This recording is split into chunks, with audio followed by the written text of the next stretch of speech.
after a long day yesterday. But yes, let me immediately invite the speakers for the next session. Siddharth Deshmukh, Executive Director, Thornton Bharat LLP. Siddharth will set the context for the day, for the session, and also moderate the session. We also have Mr. Jeffrey Cray, co-founder and product head, Squid Academy. And last, Saurabh Shah, Director Head, People Operations, KRAFTON India. May I invite the speakers on the stage?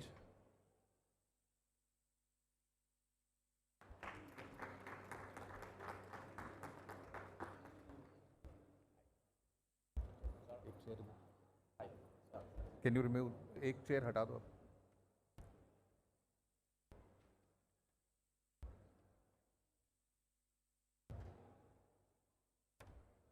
Request Siddharth to take over the session, please. Thank you very much. Good afternoon all. And last 2 days we've been hearing a lot about gaming and esports and what the future is and the technologies of AI and the blockchains, everything that we're listening to. But finally at the end of the day we have to talk about how do we build those minds to do this thing. So the session today is, I think, something which is really interesting. For me personally, I come from the academic side and believe in the lot of academics, the benchmark has to be built. And for that, we are talking about a merger of academia and industry. For the industry, which is something growing significantly and has a long way to grow, because it's not only about India being the backbone for the world, it is also about India building it for India and giving to the world. And that's where the people that we have is something that we'll be talking about it. I also contribute from my side because of the background. Firstly, is a Thornton, we are knowledge partners, so I think this is where the knowledge comes out. And the second thing is I'm also involved with a lot of academics at the MBA level. I'm a founding member of MBA Sports Management Symbiosis, which is one of the oldest MBA Sports Management college, so been involved with that. I'm a faculty at multiple colleges. I'm pursuing my own PhD, so I love the academia side. And esports and gaming is something I've been heading in Thornton. So this is what the context is. We'll be talking about the interesting stuff KRAFTON is doing, interesting stuff the Squid Academy is doing. I love the name. And let's see what we bring out at the end of the day. And we'll be happy to host questions because this is something which is, imagine it's academia, so it's intellect. So we're looking forward to having some questions.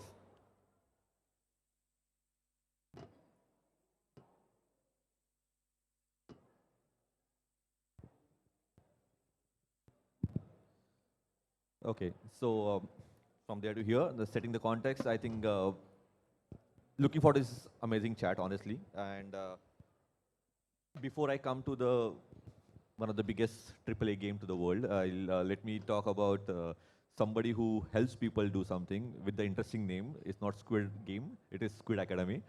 And Jeffrey, it will be really good to get some background about what Squid Academy is all about, because this is something for the very new thing that a lot of people, like I had a chat with Xbox yesterday, then KRAFTON, they are investing a lot in building the youth and getting them ready. But they are doing as a corporate social responsibility or corporate intellectual responsibility, but you are on the other side actually building the platform for education in the specific esports industry. So it will be really good to understand what exactly you bring to the table.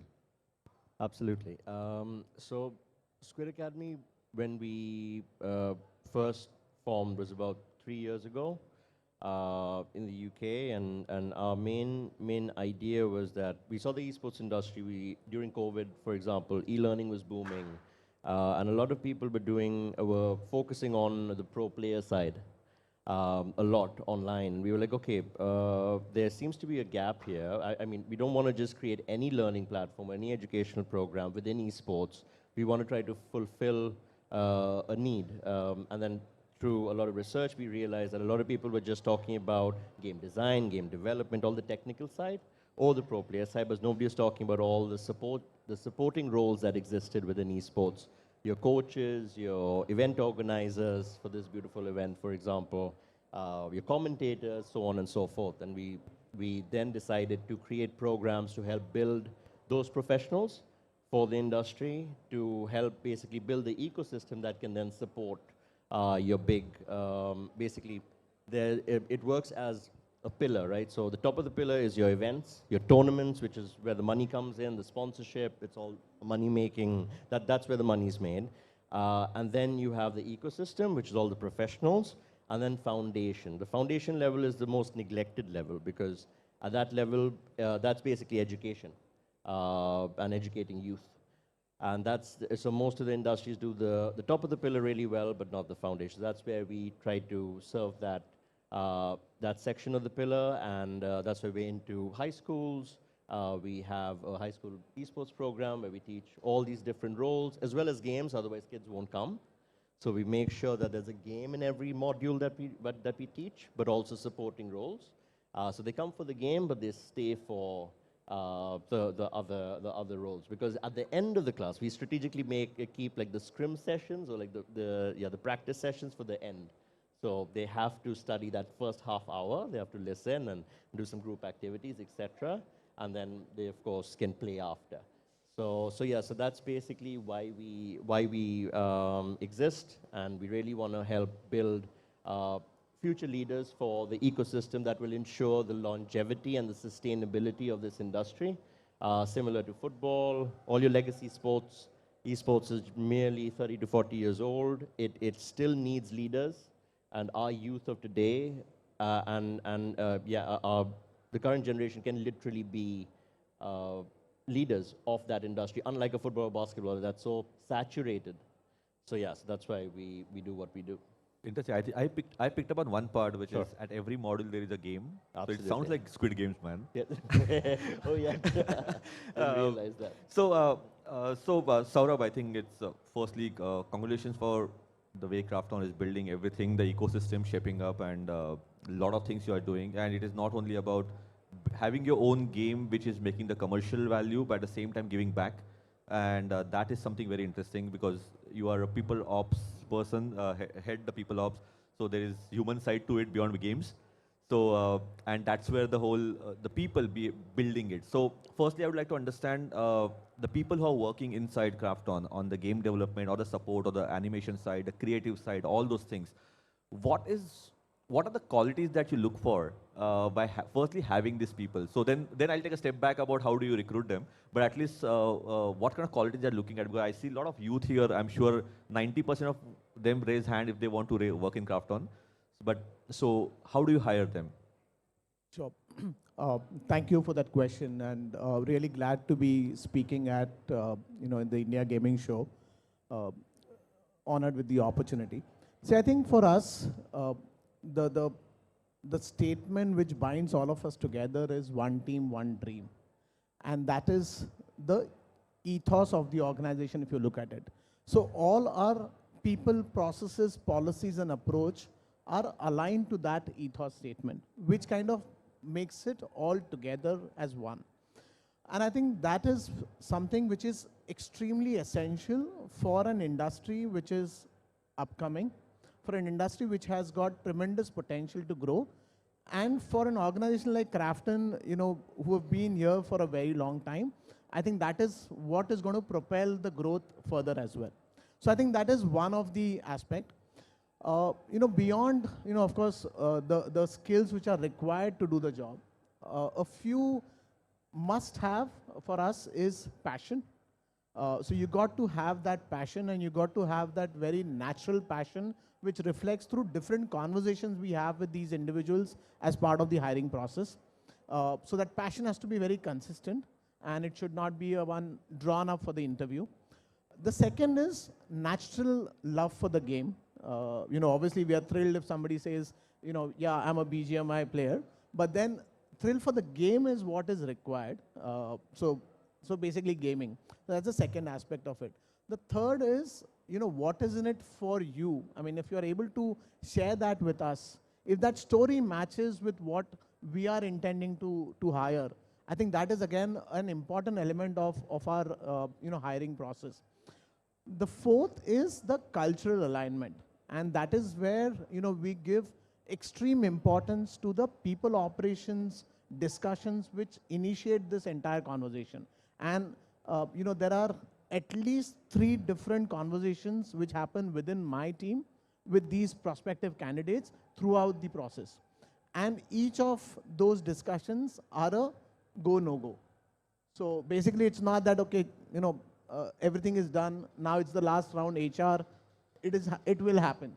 I think we are very particular about it, that, there could be a technical fit, but if there is no cultural fit, then we are not too good to go ahead. I'll come back to now the data points, how this has all helped us. Building one team, one dream, building that ethos has actually helped us propel from a people side.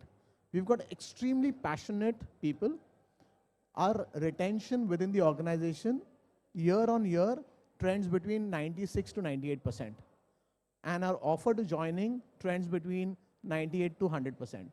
So that is what we have been consistently been able to achieve. Even after last year we grew 100%. Still our retention and attraction remains same. And our employee referral is beyond 30%. Oh, wow. Pretty interesting. And these are numbers that I'm sure any HR will be really happy about.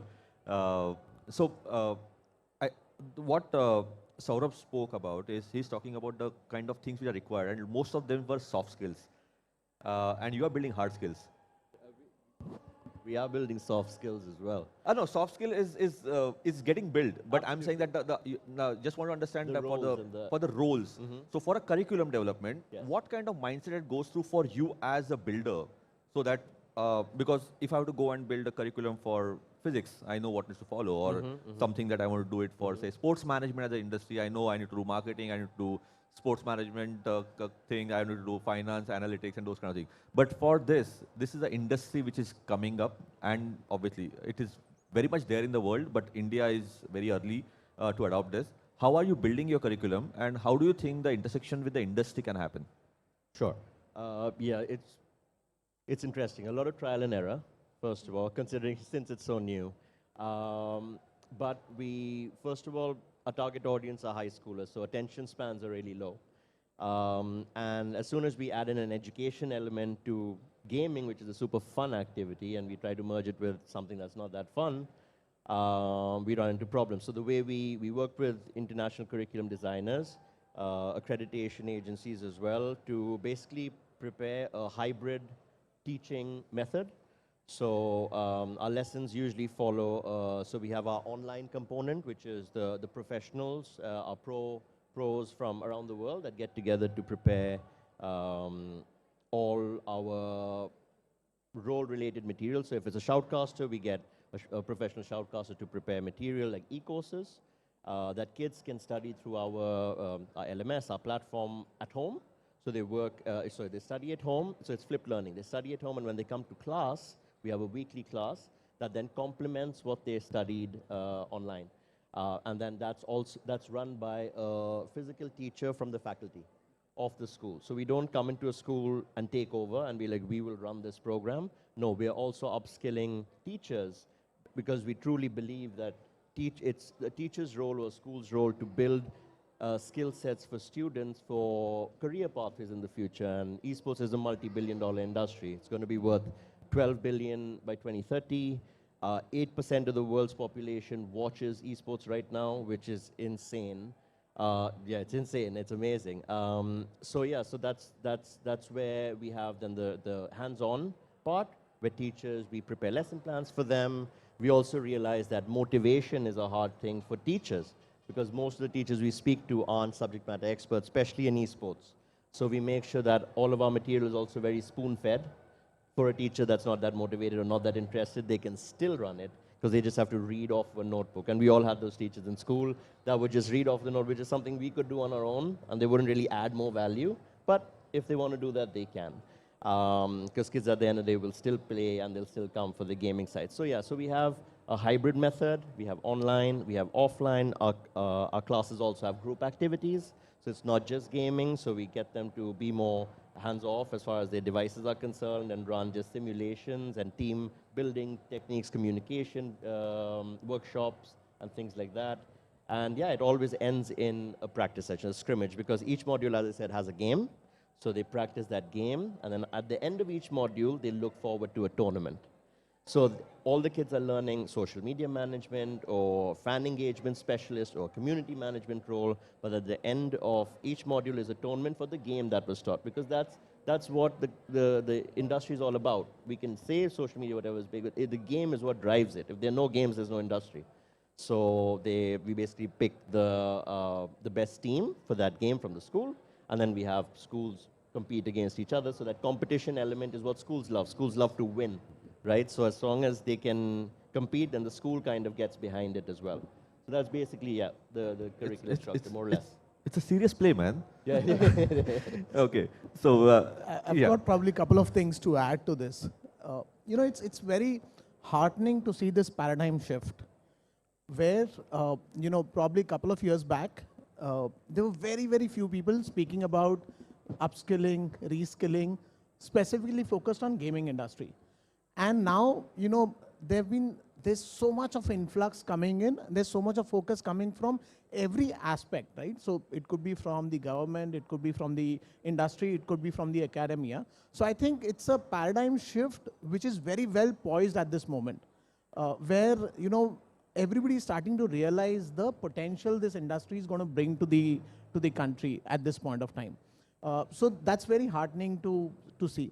I think one of the things which I picked up from what Jeffrey was saying was the teacher upskilling or reskilling, right? I think that's one of the areas which potentially, you know, is important for industry as well as academia to collaborate, because, you know, if you are able to bring that mindset change in our teachers, see, they are the influencers. Ultimately, they are the influencers, you know.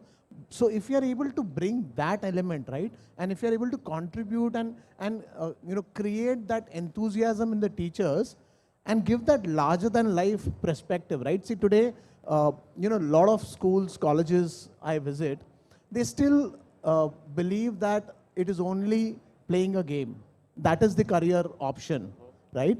But when we start talking, and, you know, Indrajit and Madhurima and I and a few of us were at one of the school in Chandigarh, it was so amazing to realize that, you know, students now understand what is in it for them. So I think we are very well poised, but now that reskilling or upskilling the teachers is one element which probably has to also pick up speed, so that, you know, then every element is kind of, you know, working towards it. no, I completely agree. Like, as I said, like, as Grant Thornton is the knowledge partner here, right? So the reason is not only to showcase the logo. It's about actually going out in the industry and telling the industry this is a serious business. So when you're looking at India Gaming Show or the esports community that we are doing in Grant Thornton as one of the leading sports advisory firm, is now also in esports. So that means it is serious. And that's where the upskilling of what you said, the teachers, right? You mentioned the teachers part. The same thing at the firm at such a big level, global level, it's an advisory that has to happen internally. Upskilling of the teachers also has to happen internally, and that's how it goes out to the world. In the sports management typical industry, the most of the people come from the PE background, right? Physical education background. For them, firstly, ask them to do some analytics on the data is tough. Imagine asking them to play a game and talk about the game. So we have a lot of way to catch up as a country, but it is amazing to see somebody like Squid Academy. It's an honest mistake. Yeah. So Squid Academy doing that to interlink with the academia. At the same time, you said that you went to a school in Chandigarh and actually talking about it, and it actually picks up that. So that brings to the point that I had specifically for you, because once you hire people, you have high retention, you have low attrition. That means you're growing continuously. Motivation is not only about liking a game, because passion can take you to a certain level. Okay, so to convert the passion into profession, you need that sustenance. At the same time, it also needs a lot of upskilling, because people come with learning, but they don't understand the importance of unlearning. So how do you look at people at the corporate level to upskill them, and how do you think the intersection can happen now? For him, it was a question towards the industry, but for you, the question is back to the academia. How do you use the academia or the institutes for upskilling your internal people so that they keep going the way they're supposed to grow? That's a very interesting angle to, you know, cross cross industry, academia, upskilling, reskilling. No, I think it is very, very important. This element is very important because again, this industry, if you look at it, it's not very old. So, lot of those leaders have been built within because, they've had this first mover opportunity and they have moved through the ranks because of that. Which is again a beautiful. That's when the unlearning comes into picture. Yeah, exactly. So I think that is where I was getting to. That probably this is the right space, and I'll give you an example of KRAFTON. While we've had a fantastic run, and there's huge potential for growth. We have also realized that we also need to enable our leaders, and that is where we've launched something called as Elevate 360, which is basically to enable our leaders to unlearn and learn how do you scale. And the philosophy is very simple. What has got us here will not get us where we want. So that is something which we are kind of almost beating through, saying that no, this is what our approach is. So unlearning and learning is very, very important. So this is one part of it. Second is, I think we are also now looking to bring in fresh talent, which is from say colleges and universities. And for them, to be part of this entire ecosystem of growing, right? You also need to skill them to that level, right? Because as I said, academia may still not be ready to kind of, make them employable from a gaming industry standpoint. So there has to be significant investment, which has to also happen on the job, as well as say, academia coming and helping us scale these freshers who come and join us, either in publishing, either in investments, or either in the development space. So these are two interfaces which I believe that from an academia standpoint, they could influence the industry because they would definitely have the subject. They might not have the SMEs to deliver this, but again, that can come from the industry. I think you said so well, like for a university like Symbiosis, which is like one of the top ranked universities in India, sports management became one of the pioneer course for them, and they became a pioneer for that course. But last year, we actually introduced esports as a management topic there, subject. And it was not built by somebody who is an expert from the academia side. It was built by somebody like me, who is just bringing the practical knowledge of working in esports and the gaming to make sure the students are ready when the opportunity comes in, because the students are working with Nodwin, students are working with Sky, students are working with Tesseract. So league operations, PCR, what is BCR, these jargons that come in your way, how are you ready for that? Because everybody in sports side, they are used to the jargons, which is IOAs, IOCs, SAIs, and all those things, right? These are the things, jargons are the new age kids are also looking at. And the moment I talk about esports as a semi-specialization inside the course, the people who are not very much fond of sports also get attracted. So it becomes for an institute, it also becomes a nice way of saying that you don't have to be an athlete to be a sports management student. You also can be a gamer and liking something toward the creative side to be part of this. So, and that also distinguishes a way that we are not an event management promoting company. We are actually a league ops kind of promoting. So, and that gives us as an institute, that gives us a differentiator just to talk about. First is the brand name of Symbiosis, and then suddenly we are talking about something like this. It works for them. So for Jeffrey, for you, as just touch upon, like if you were to go and look at the university, like there are courses listed. So what kind of courses that Squid Game actually gets you that, okay, you give a proposal to KRAFTON, these are the courses done, these are the 100 students who are doing it, how do you hire it? So what are those courses? Yeah, so with something that we bank on, especially at a high school level, because at the end then they will go for university, which is highly encouraged.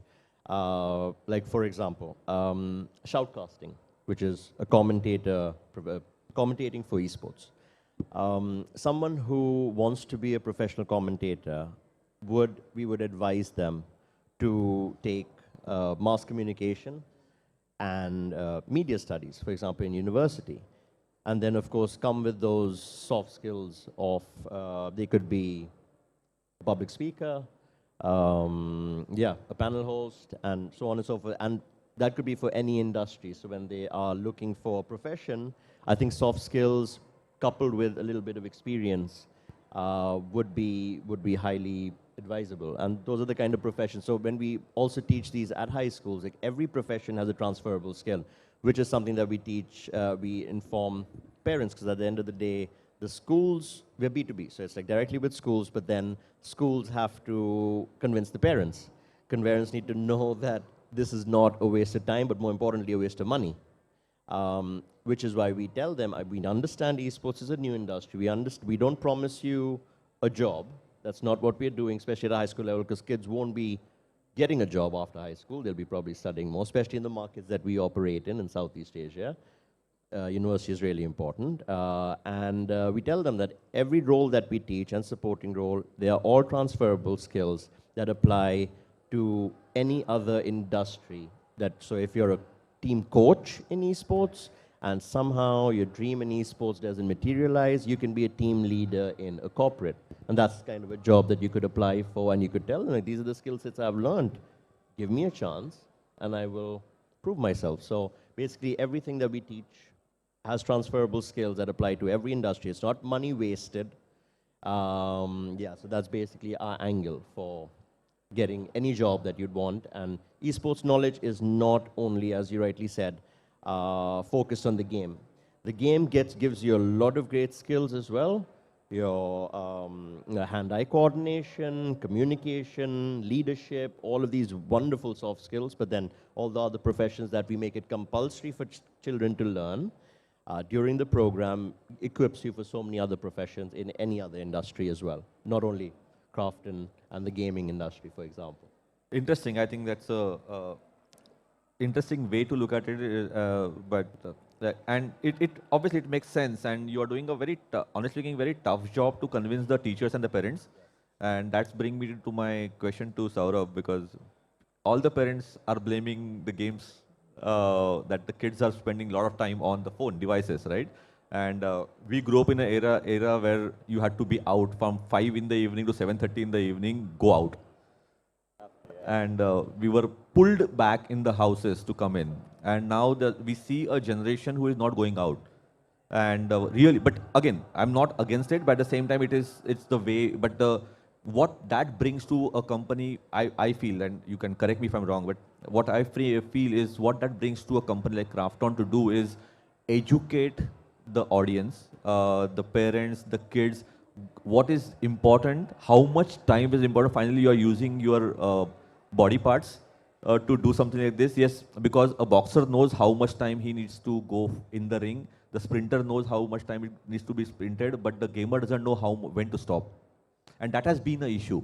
And that's where the education comes. So when you talk about academia, I think this other part of academia is the self way of teaching that. So as a responsibility, probably your corporate social responsibility part, how do you look at that as educating the industry about itna hi khelo bhai, and or itna khel sakte ho, do something which is not going to be harmful. At the same time, you also need to go out and jog a bit, play a bit to keep your brain sane to play more games. So what's your responsibility towards, and how do you handle it? So, I'm extremely proud to be part of KRAFTON, where we believe in responsible gaming. And it is not only words, it is actions. So couple of things which I can touch upon at the moment is, when it comes to a certain age group of people, we have OTP-based authentication where it goes to your parents, and only if they allow, you would kind of be allowed to play the game. So that is one. Second, I think for the overall population as well, we've inbuilt a feature where there's only X number of hours you could play the game, in that particular day. So I think these are very progressive steps, which is looking beyond the dollar value coming through. It is about, enabling some controls within the game. So that is one part of it. Second part of it, I think, and which I feel is a larger responsibility of a corporate like KRAFTON or many other is, how do you co-create a lot of avenues which will enable things beyond gaming as well. So, and I'll probably touch upon a few of our initiatives where, see, for example, going and speaking at such forums is kind of easy, but then how do you walk the talk? So if I'm talking about, say, game development, I'm talking about opportunities game development. Do you have anything as an organization which will support game development? Yes, we have something. So, we launched our KRAFTON India Gaming Incubator 1.5 years back. and we said, this is not related to our core business. This is our focus area where we want to create opportunities for game developers who either have a concept or a POC, and we want to bring that to life. And that is how we launched the KRAFTON India Gaming Incubator, which is not only technical mentoring of how do you build a game and how do you launch a game, it is also providing them financial support. We have 4 teams in the cohort. All of them are present in our booth right now. So how do you make sure that there is life coming through in terms of that avenue where game development, you're encouraging and not only giving them opportunity, but also creating an ecosystem of that. So that is one. Second is, how do you partner with academia, and how do you make sure that, that education is quite visible, right?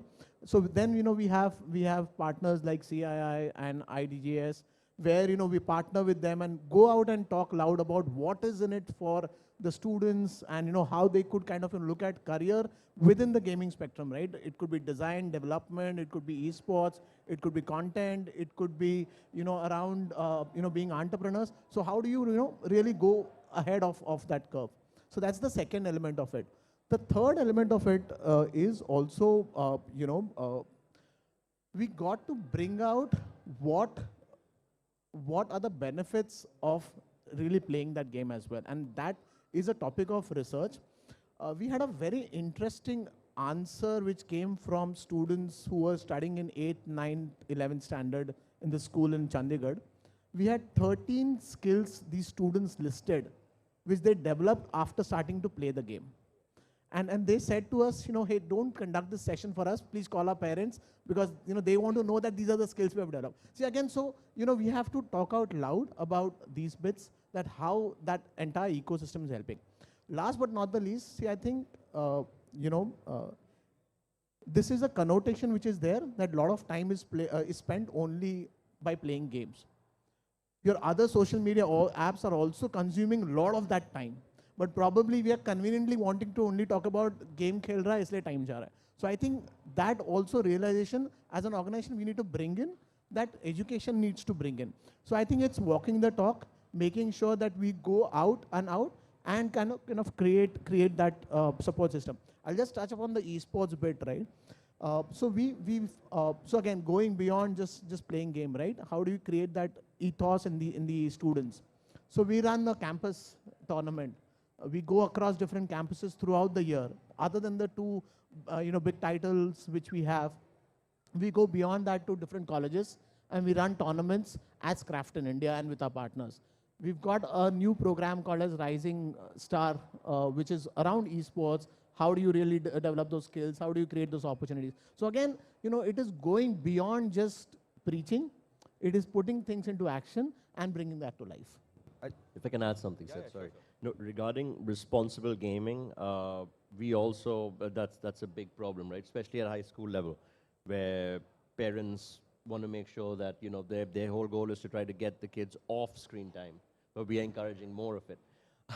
So, however, we do mention that, for example, in my experience, what I tell them is my job at times can be as unhealthy, if not more, if all I do is sit behind my computer and work all day and don't take my breaks, eat the right food, exercise, etc. So when we're teaching gaming, that's what we teach them. In the first module itself, we teach physical training.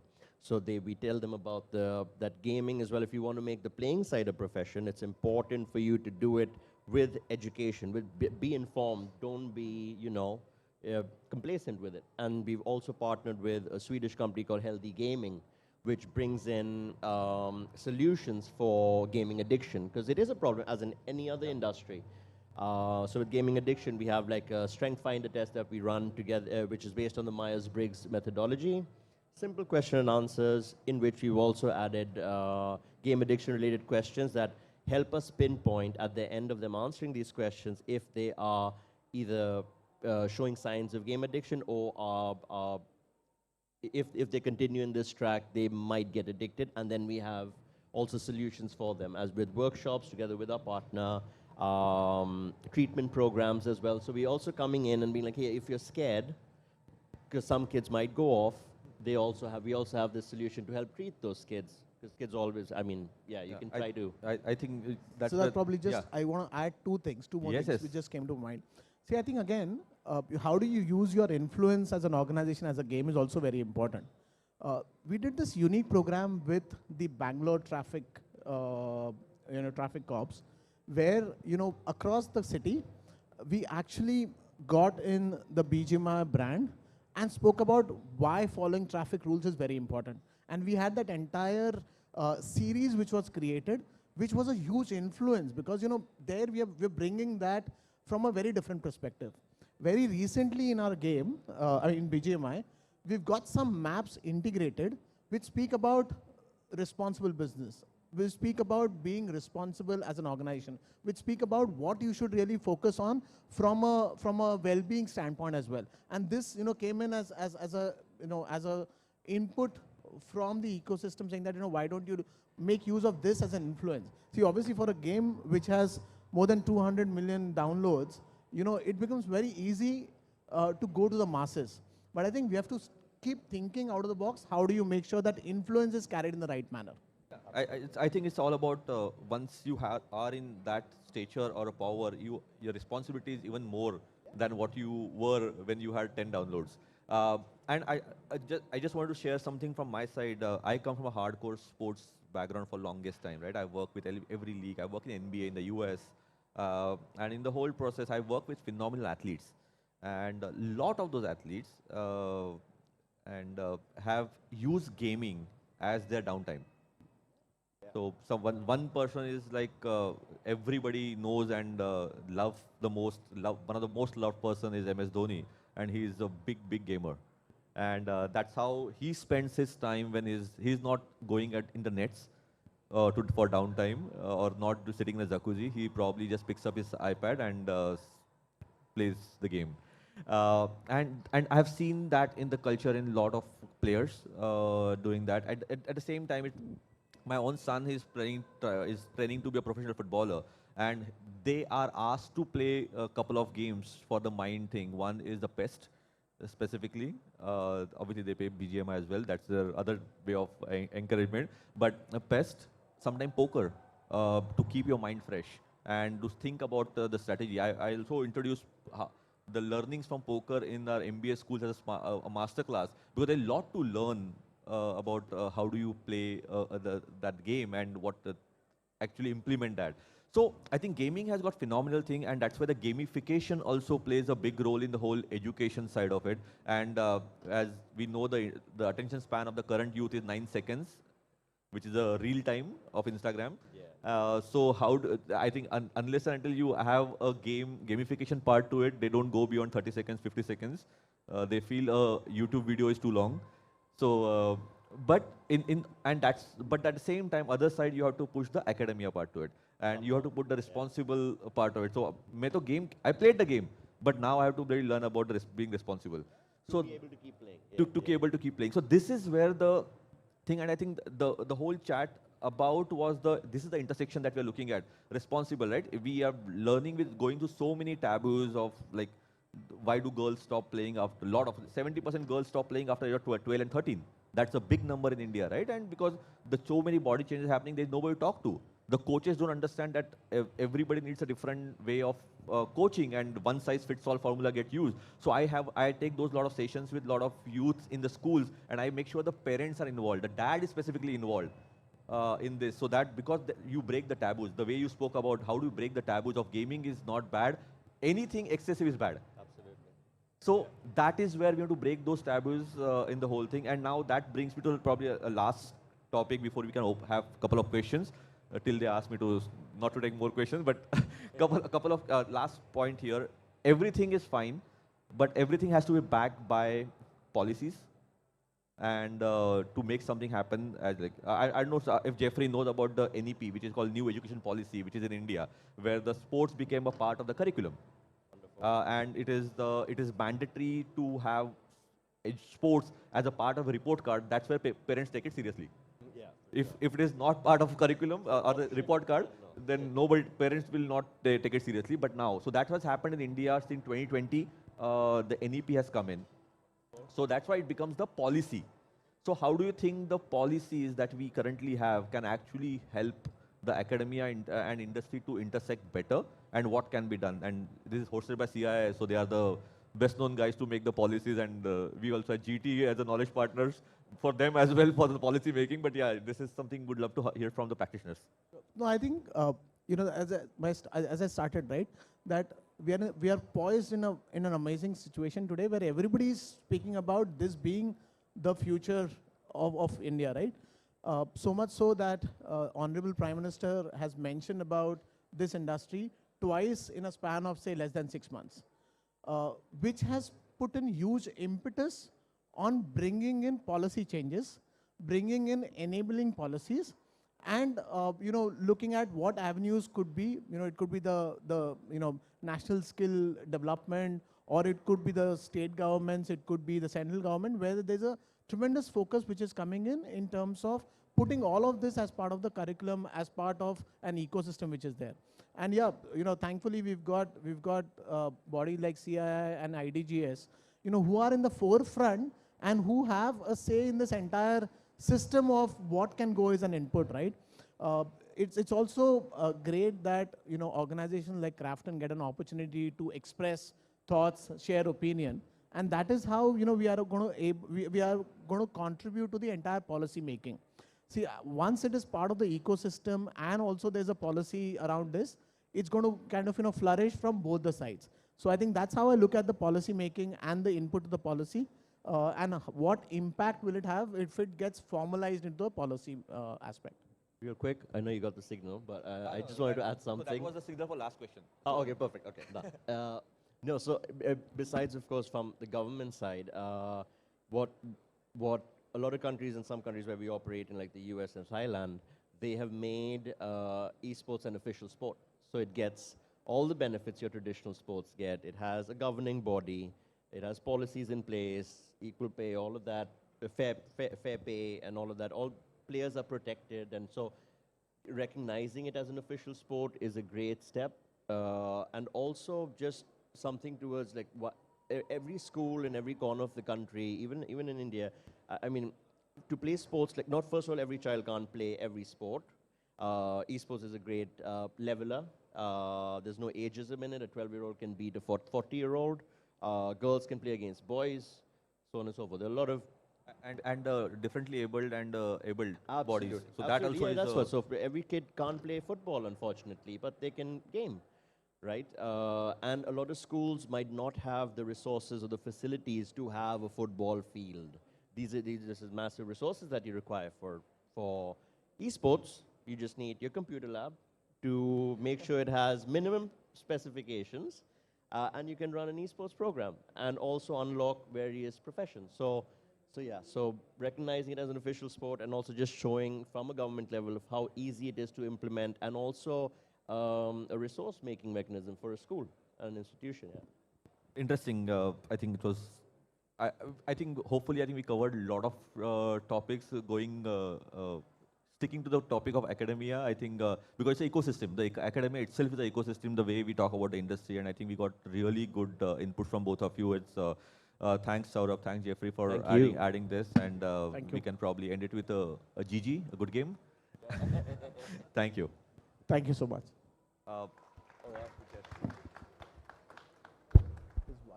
Thank you, Saurabh. Can we take a question or one question? one question? Make it so good that it answers everybody's answers. It is for everybody.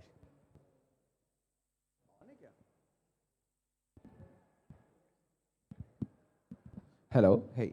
Hi. So I teach game development at a college in Gurgaon. And before listening to you guys, so what happens is the entire class, right? The course is an engineering course, right? Wherein we're teaching game development. Now there are some kids who play esports, right? Who are interested in esports. Before listening to you guys' conversation, I used to scold them and I used to say कि ये सब नहीं करने आए हो, आप coding सीखो और game बनाने आए हो, right? But after listening to you guys, I'm thinking that they are developing other skills as well. They are also organizing competitions within college already, right? So some organizational skills are being developed there as well. So how do you suggest I approach those particular students. So not everyone, right? So what's like 20-25% of the class who is more esports enthusiast than the game development enthusiast, which is the main course. Yeah, probably I'll just give a small one, and then Jeffrey can kind of Might add also to be it. small. Yeah. So I think, see, it goes with that philosophy of different strokes for different folks, and that is how you need to look at the batch which is in scope at the moment, right? You have to make sure you create awareness of different avenues. See, it's not just game development or esports. There's much more beyond that, right? Which could be around content, it could be around design, it could be around the entire entrepreneurial journey which is there. So I think you have to probably take that bold step of giving them the entire perspective, because then you actually will be doing justice to your role as enabling enabling part of this ecosystem. So I think that is what I would talk about. Second is probably look at industry experts. See, organizations may not look at collaborations to start with, but there will be definitely individuals who are so passionate for this space, right, that they would come forward and help you pro bono, devise how do you kind of impact the students there. So I think these are my two bits which I have seen working, and I've also seen the benefits getting reaped out, where earlier it was only development, but now students know कि testing भी कैसे करते हैं, live ops कैसे करते हैं, all of those bits. So I think that's how you can approach it. Absolutely, yeah. Exactly that. But and just to add to that, I feel if children are playing different sports, as a game developer, it'll be great for them to have knowledge and be inspired, because by different games and different mechanics and all of that will obviously influence their game development for whatever game you're focusing them to work on. And yeah, just having knowledge about the industry. What if game development doesn't work out for them, right? Then they can use those skills, those technical skills, and apply all the other skills they learn through the esports industry in general, and pick so many different opportunities. Yeah, that's Yeah, basically, and I'll add one more thing. Just ask them to run 400 meters and then come back and code. Okay, thank you guys. Thank you. Thank you CI. very much. Thank you guys. I think this was a very interesting session. For people in the audience especially, we talked about responsible gaming. We brought some meaning to how industry academy should interact. We also talked about getting the buy-in of parents, which is very, very important. And we also discussed from a CI perspective, the policy piece of it. Thank you very much for joining us today. We now move to the next session, which is a masterclass on role of technology in digital art and creative work. I think another very interesting session, and that's the session which will conclude our 3 days interaction with the audience. May I